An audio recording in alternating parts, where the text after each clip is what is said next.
Alright guys, a quick one. Here, I'll detail how to send audio file on Instagram. So if at the end of this you found this offer informative, please don't forget to like and then subscribe. Now the first thing to do is go ahead and open the Instagram application on your phone.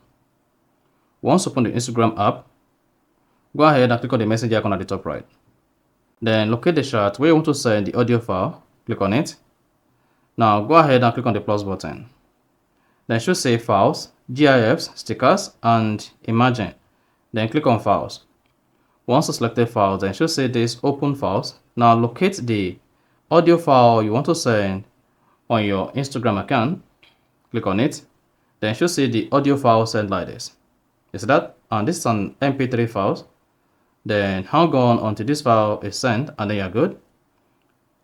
Then if you click on it, you see this border says you are leaving messaging. So click on continue. And that is it. So that's exactly how to send audio file on Instagram. So if you found this offer informative, please don't forget to like and then subscribe.